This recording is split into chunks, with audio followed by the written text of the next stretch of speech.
Singaporean students at Australian universities are looking forward to the potential travel bubble, which could give them priority to return and resume physical classes. One international education specialist says it's received more than 30 queries since it was announced. Chua Tian Tian tells us more. Last year I came back because my grandma was sick and then I wasn't really informed about the border situation.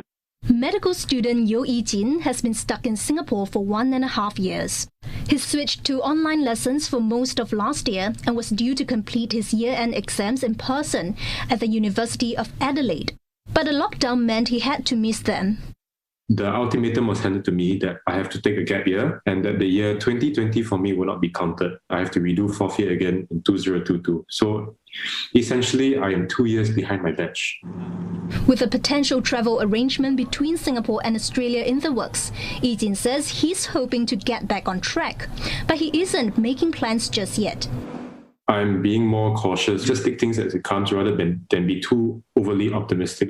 It's a sentiment shared by Eos Opa, who doesn't want to get her hopes up that she'll be able to fly in to wrap up her master's degree at Monash University.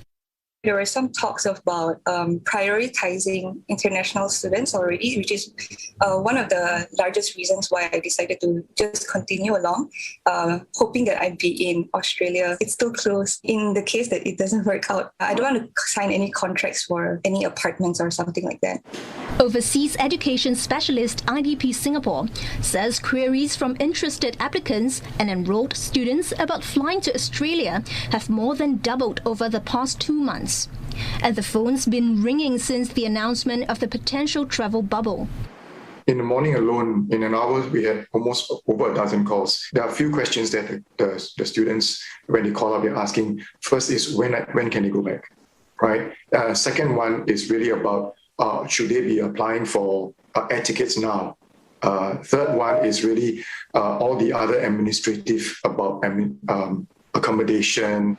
Mr. Yu says it will help students seek clarity from universities and advise them on their next steps.